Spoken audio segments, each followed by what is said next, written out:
Hello, and thank you so much for taking the time out to listen. This is the conversation that some abusive women do not want their girlfriends having with them. You see, if you feel that you are justified, if you feel that you are right about hitting, shoving, spitting, punching, slapping, or biting someone, now, let's understand that the individual didn't do all those things to you. Then, yes, you are going to be quite upset when your friend tells you you need to stop. You're going to make that man hurt you one day. You need to stop. Oh, he'll never hit me. He'll never punch me or shove me because he knows. But the day just might happen. And then where might you be? In the hospital? In your grave, 6 feet? Or maybe one of your relatives hurt because that man has had enough. We know also that being emotionally abusive can wear a person down as well. The name calling, the isolating, economic abuse, ignoring, withdrawal of sex, and many other forms. Why, oh why, does a woman get to a place in a relationship where she feels like it's okay for her to use and abuse a man? I'll tell you it is because some men know that if they were to call the police, if they were to behave violently, that surely they will end up in jail. Or the family will come over and want to defend their poor daughter, their niece, their best friend.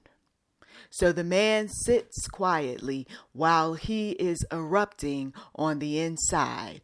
Or the man doesn't sit quietly, but he doesn't hesitate to scare her a bit by yelling at her or threatening to punish her because of all of the things that she has done. I know some folks don't want to hear this message, but we're going to go there because we've spent so many years talking about the men who have been physically abusive. But there is a group of men that they are not physically abusive.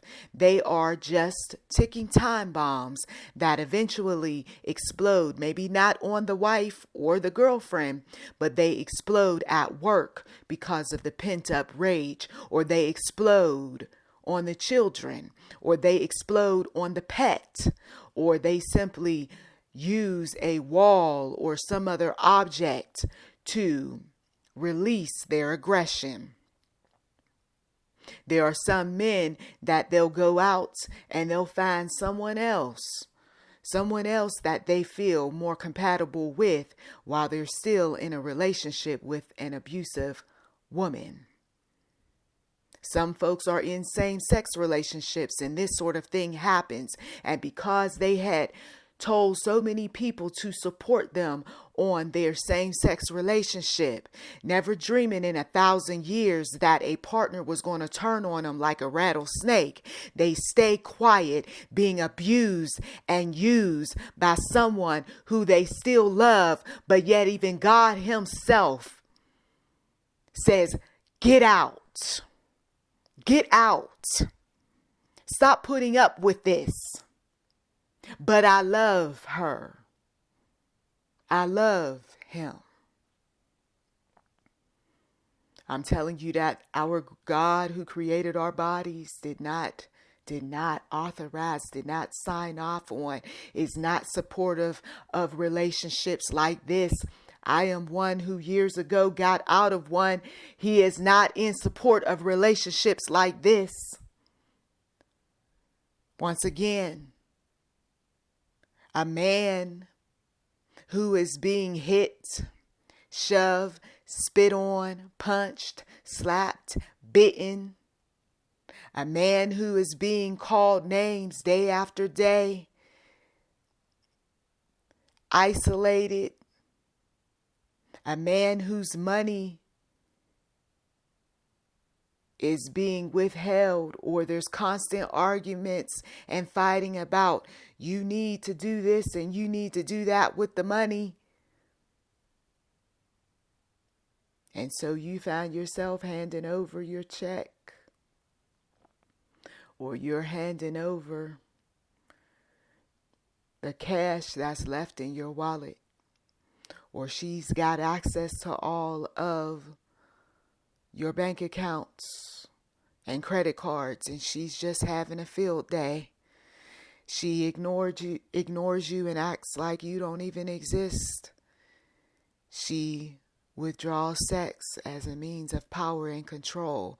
This woman is out of control, and you're out of control. And eventually someone is going to end up losing it. I'm trying to keep somebody out of jail. I don't know who I'm talking to. You got your family thinking that your relationship is wonderful. You're posting up pictures on the internet as if there's nothing happening that is off about your relationship.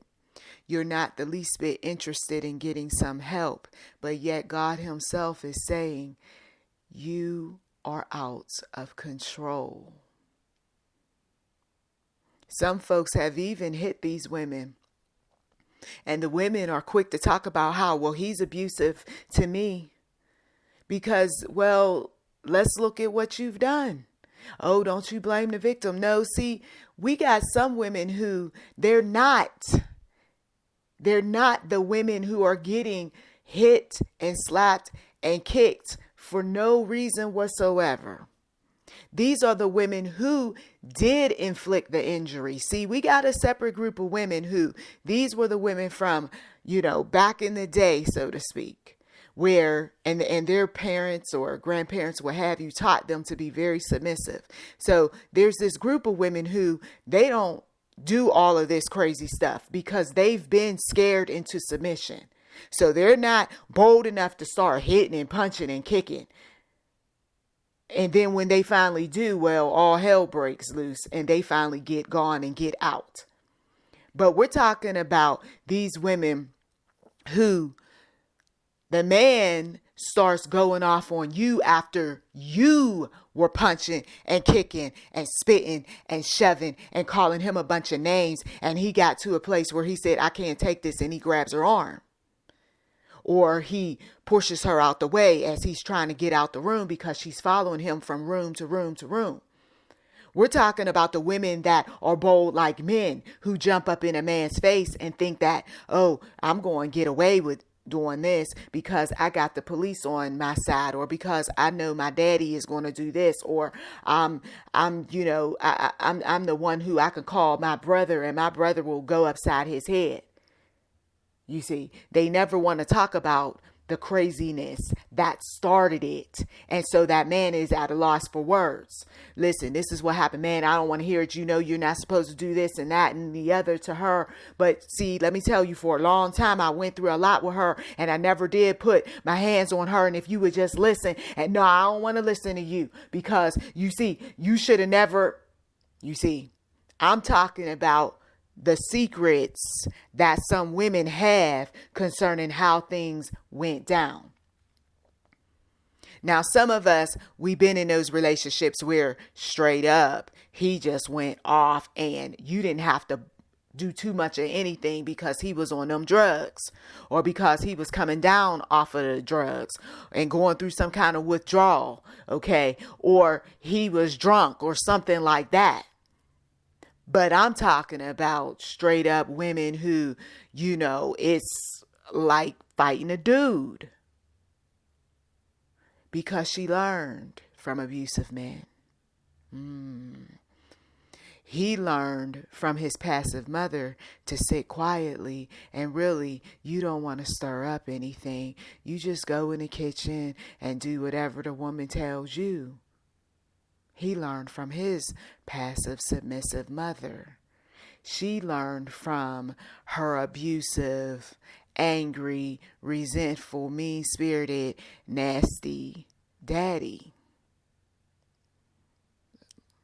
See, this is something that isn't often talked about, but like I said, we're going there. And if a woman is guilty as charged, she probably done already clicked off, and she most likely thumbed down, and she don't want to hear about her business out in the street. But we got to go there because, like I said, we've had far too many audios and videos about these abusive men, but we didn't expose so often the women who are straight up out of control. Some of them, as I talked about in She's Crazy, and some of you men need to get this book like yesterday. You listen to everything else on this channel, but you need to read this book. Just take some time. It's not that long. You'll probably have it done in a week or less. But these are the women that, yeah, it's embarrassing. You don't want to tell your dude that, yeah, she goes off. I want to beat her up, but I can't beat her up. You feel me? But this woman right here, she's a beast. And I can't stand her, but I got kids with her. I can't deal with her much longer. And his dude is saying things like, listen, you need to just get out. Oh, we got some complicated relationships. I'm not stupid. I know some folks got the female and got a dude on the side because he wanted those kids.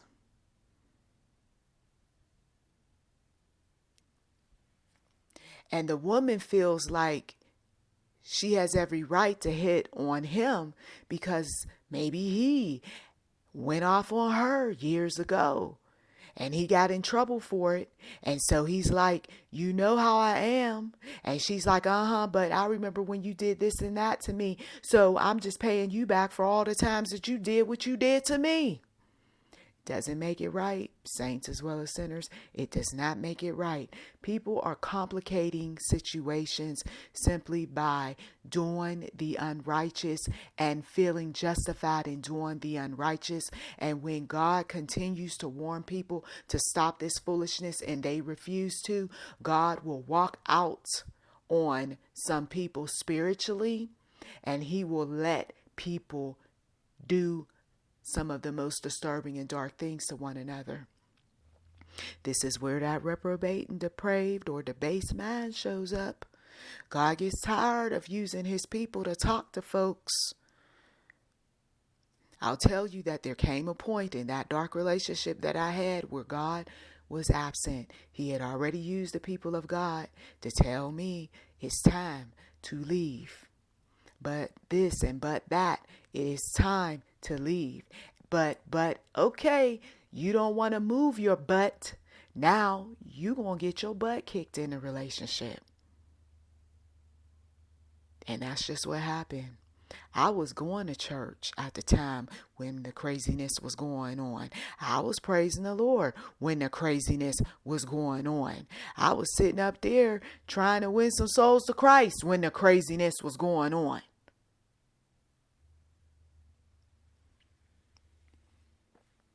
I need to tell somebody it's not worth losing your life, losing your freedom, losing your mind. I know people love, but you can love at a distance until you don't love no more.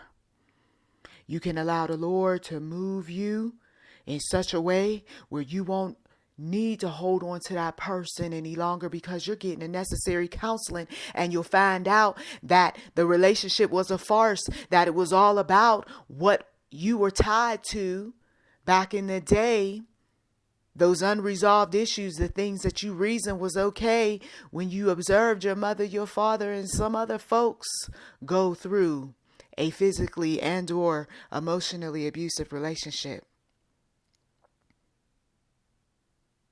The regrets on page 74 of my book, She's Crazy. As for you, the victim, who could have inadvertently encouraged your mate to cleave to you like cheese on pizza, It is up to you to pay close attention to any signs she is going to have some kind of meltdown if you should continue in a relationship with her. You won her over with all your niceties. Perhaps you had moments where you dominated her and you witnessed some bad things come out of her. You did what you could to keep her close, and now when you try to let go emotionally and physically from dysfunction, it is difficult. Continue to emotionally and physically withdraw from her if that is what you sincerely want. This is the start toward your freedom. Let me say that again, because for some of you all, you recognize this is dysfunctional. And you have been slowly but surely emotionally and physically withdrawing from her. And this is why the abuse has been turned up. Because a person who has been used to you behaving a certain way, and then you start establishing boundaries, they pick up on it, and so they cleave to you. They draw closer to you. They say, well, you know what? Maybe there's an opportunity that there's a chance for us to continue on. I know that he's pulling away, but maybe if I'm on my best behavior. And so for some of them, they are on their best behavior for a time. There was a guy who I had become really good friends with years ago, many years ago. And he started liking me a lot. And I started liking him a lot.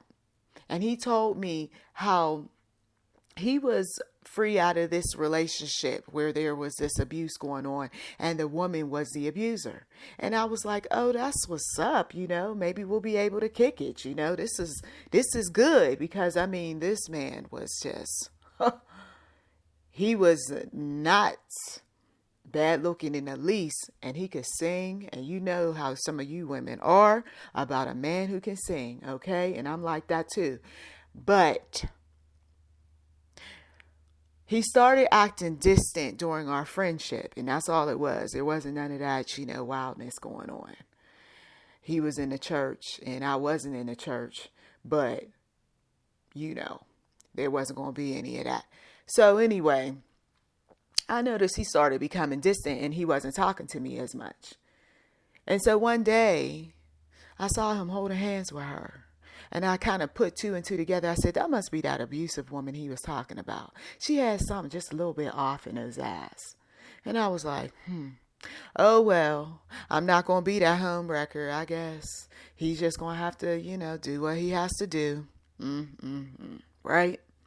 And he saw me and he introduced me, and she looked me up and down because, some women can just pick up on something. So when I did finally get to talk to him again, he told me, he said that, well, that's my girl. I love her and I just want to be with her and all that. And I said, she's the one that goes off on you. She's abusive. But okay, you do you. And I didn't mess around. Didn't even try to call, reach out, none of it. Eventually that woman died. And when I saw him again, he had that hurt look on his eyes, in his eyes. Well, by that point, he had been so used and abused, and I seen the brokenness in his eyes. I was in a relationship, and I wasn't about to be that one that was going to pick him up. Because you see, back when we were really young, I knew where his relationship was going to end up. I felt it, and I wasn't even sold out for the Lord, but I picked up on some things, and I'm like, oh no, 15, 20 some years later, after you done went through all of what you went through, when you should have been gone a long time ago, I'm not a counselor for you. I got my own relationship. No, just like you said, oh, this is who I want to be with. Well, I'm in a relationship, and this is who I want to be with. But you can get my book. You see, look, at the end of the day, we're only going to tell our friends. But so much about these abusive people. And when you have made up in your mind that you want to slowly but surely get away from someone, kudos to you. You finally realize that this person is draining you, that by the time it's all said and done, folks don't want, functional folks, people who are healthy mentally, physically, spiritually, they don't want to be with you after you've been so broken. They really don't. And even if you do end up being with someone that you always wanted to be with, even though you went through so much, they don't want to pick up and clean up. And you're different after 10, 15, 20 years of being with someone abusive. You're not that same guy. You're not that same woman. So that one who got away, that one that you always wanted to be with while you messing around dealing with this female who's tripping out on you on a day-to-day basis, this person is not going to want to clean up your mess. This is why you've got to go to the counselor after this is all said and done. You're going to have to get the necessary healing. People want to be with people who are healthy and functional. And when you come out of brokenness, guess what? All you do is end up dumping your brokenness on someone else. Let me tell you something about the man that I'm currently married to. He's long suffering. And I'll say that because he knew what I had gone through, not just with one person, but different people. And he was just like, oh my goodness. There, you could see there were times where he was like, girlfriend is a hot mess. You see, there's so much work dealing with her. It wasn't easy breezy to be with a person who had gone through like I had gone through. He was talking to me at times and saying, listen, I'm not going to have you calling me these names. That's not going to happen. I know that other people called you names, and I know that you have been going through your share of difficulty, but that's where this is going to stop right here and now. And he had that look in his eye, and I got to thinking, I said, you know what? I know what that look is, and I'm just going to pipe down, you see, because for some of you all, you may have drove a man. I know you don't want to take responsibility, but we're going to go there. Some of you all may have drove a man to the point where he is contemplating on, do I want to be with you? It may not have even come to the physically abusive part yet, but all that other stuff, the emotional abuse, has shown up. And now he's sitting up there and he's saying to himself, I can't keep talking you down off the cliff. He may have even told you, I'm thinking about seriously separating or divorcing from you. You may have been in a relationship where the guy, he did end up breaking up with you, or you broke up with him. And folks know the secret as to why that went down. Like I said, it's not always the man who's abusing and using. There are these relationship singles who you don't want to be that one that's starting up drama. There are those relationships where the woman is beating a man and hitting on a man, talking crazy. So here this man, he saw that there was some dark things that was in my spirit years back. And he said, I recognize, I see it, but I don't have to put up with. And so there came a point where he's like, I understand you going through, but you got to go. You got to figure this thing out. And so he released me. And so I had to have a timeout, if you will, because the postpartum of having babies, in addition to some old stuff that had been triggered, that I noticed in him, and it looked like, and it acted like, and I was like, I'm not trying to deal with this. And he's like, yeah, well, I done seen you before and I'm not trying to deal with this either. And so for us, there had to be a separation because we weren't good for one another one while there. I mean, I'm just being transparent. I know some people don't want that, but I'm going to go there. You see? And so for some of you all, it's not so much about all this craziness where there's some hitting and slapping and choking and biting and all that. But some folks is being real disrespectful on a regular basis. And maybe somebody needs to go and be with moms for a little while, or be with dad. Or somebody needs to move out the house and just get their own apartment for a while. And don't be cheating and creeping either. Because when we took that time out, no, there had to be this agreement. No, and no, and no some more. You're not going to use this time to go kick it with somebody else. And it was interesting because he made sure that the cell phone that he paid for was with me, because we're going to make sure that folks is on the up and up. And we were checking in with each other, you see. And to be quite honest, we had gotten too old for that kind of foolishness. Now, if I was 20 something, I'm not going to say that I would have been faithful during that separation. But when you're older and you done went through your share of mess and you really care for someone, you're like, okay, we can have this safe distance and get our acts together. And during that time, there was, at least on my end, I was reading books and I was talking with individuals who were knowledgeable about these sorts of things, what was going on, the reason why I was going through like I was going through. And that's when I found out about the PMDD, which I don't experience any longer. But, I found out about triggers, and I found out about establishing healthy boundaries, and having a closer walk with the Lord. That does make a difference. You don't just occasionally say a prayer and go on with your day, but you also, read the scriptures, and you get around the like-minded, and you have saints that pray for you. So there was a whole process, and it wasn't overnight. I mean, I was gone for at least 6 months, and then I left again, and I was gone for about 8 months then, so these are things that you do when you're in a crazy relationship, or you are guilty as charged, or someone else is guilty, or you're both guilty. Okay? Lord Jesus. So going back to She's Crazy, page 75, I think of Joshua Olson, who I mentioned previously in this book, who was charged with child abuse for a child that wasn't even his. He stuck around in a bad relationship and paid the price too, right along with his deranged partner. Did he notice warning signs, but chose to ignore them while hoping things would get better? I'm sure he regrets ever meeting his former partner. Those stories emotional women share about how they once thought about killing themselves, and those tear-jerking moments when they were forced to do something they didn't want to do, pull on your heartstrings, and one feels like he has to protect his sweetheart from further harm.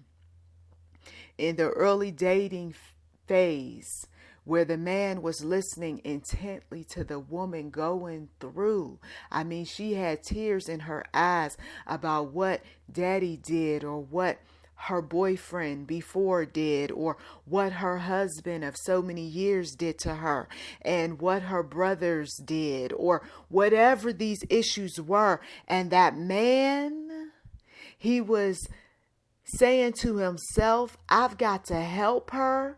This is a woman who's a damsel in distress. His mother may have warned him, or his sister may have warned him, wait a minute, you might want to slow your roll, because this woman seems like she done went through a whole lot, and you're not Jesus Christ. But I love her. You got entangled. And when you got entangled, you got to see a dark side in this woman. You were that one who said, even I can't pray this woman through. And for some of you men, there were many times where you thought about, I need to pick up and get gone, or you may have left her for a little while, only to come back and things only got worse. You was out there cheating, weren't you? You was out there with this one and that one. I knew it. And she gets to cussing and fussing and slapping and kicking and acting like a complete fool. She is gone somewhere in her mind. And no amount of prayer for some women, I didn't say for all women, but no amount of prayer can be able to calm this woman down. One particular woman I went to high school with later on, I seen the craziness in her eyes. I knew back then, though, when we were in high school, that something was strange about her. But her strangeness, for whatever reason, showed up more so when her and I got close. And I'm thinking, what is it about me that she feels like she ought to just really show out with me? But other people in school didn't pick up on these things like I did. And so people were coming to me asking me, why are you treating her like that? And I'm like, what you mean? You don't really talk to her. And she's saying you talking about her to other people. And, she said this and that. And I said, that woman is crazy. Or at the time she was a girl. That girl is crazy. I didn't say all of that. I wasn't treating her like that. I was trying to be a friend to her. She the one that goes off. I mean, she started talking, weird. And then she was stalking me. I didn't do nothing to her. What happened? The reason why she feel like she, I said nothing. I'm not that person that is going to take her abuse. I know that. You see? And so these people, they were just like, so she had people convinced that I was the reason why she was acting up. And I'm saying, I haven't even had no type of relationship with this female, especially no nasty one. This was a girl that, yes, we were cool. And I thought that she was going to be a good friend. But when I started seeing something was off in her eyes and her body language was strange. And, she was laughing over stuff that everybody else wasn't laughing about. I mean, if somebody's having a serious story where everybody else is crying and upset or a bit emotional and you're over in the corner laughing, something's wrong. And I picked up on it. And like I said, nobody has spent that kind of time like I had with her because we were all away in a summer program together. But it was select classmates, but she was somebody who frequently visited me. And I was the only person that spent as much time with her. The other people weren't, that was at our same school. They didn't attend this summer program. So they didn't have that kind of time like I did. But I knew something was strange, and that's why I distanced myself. And I think she knew that I knew. And that's why she wanted to call herself getting the upper hand by saying everything and anything about me. This way her secret was safe. I wasn't telling the girl's business until she freaked out on me. And I said, you guys need to know something about her. Something's wrong. And later on, it came out.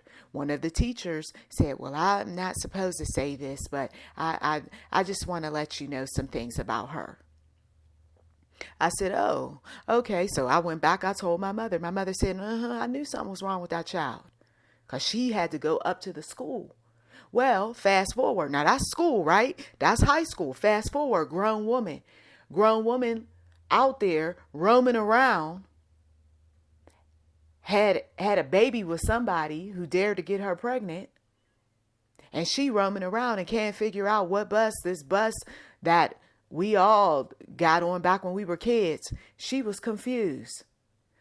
Asking the bus driver, is this the bus that goes to such and such? And I'm looking like she didn't know that I was on a bus. Mind you, this is over 20 some years ago. And I'm riding a bus. It was nothing but the Lord. It was only but 3 or 4 of us left on the bus. And she jumps on real quick. And I hear her asking a question. I said, isn't that the girl that I had so many falling outs with back in the day?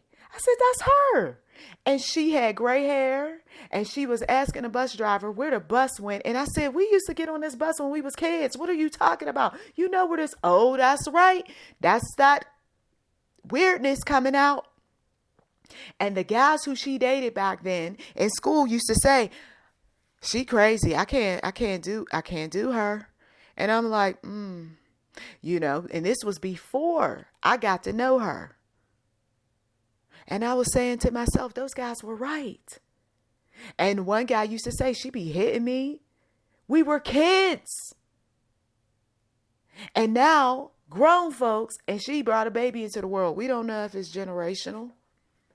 But those that are now close to her, they probably see some weirdness with the child. You see, now I bring that up to say that if they were calling folks out of their mind, off the chain, crazy, wow, back then, some of them girls, what's the likelihood that some of those girls hadn't calmed down? And that man who is dating or married doesn't know the history if he hasn't been around us who grew up with some of these girls who are now women. So he inherited all of the wildness that we were running away from. The mean girls, the wild girls, The girls that do nasty things. And he messed around and inherited one of them, Lord Jesus. And then had a baby by that person. And now he trying to make himself love her, trying to make himself get along with her, even though she's doing what she's doing to him. So the end result is something like a Joshua Olsen for some individuals who stick around. You end up taking your abuse out on someone in that household that should never, ever be abused. Matter of fact, nobody in that household should ever be abused, especially a child or a pet. I don't want to hit her because the police. Yeah, but a child can go and tell an adult, or a child can eventually grow up and become mean, just like everybody in the house, because you're trying to restrain yourself. I think that I inherited some folks' meanness, because when I talked to my grandmother years ago, and I was talking about some of the things that I had experienced when I was younger, she told me, she said, you can't help it. I said, what you mean? She said, because we're all mean. Now that's an adult that recognized and knew the truth about the influencers that were around me back in the day. Hallelujah.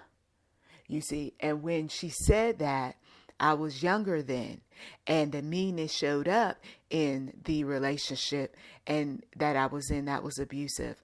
And that meanness probably triggered some things in that man.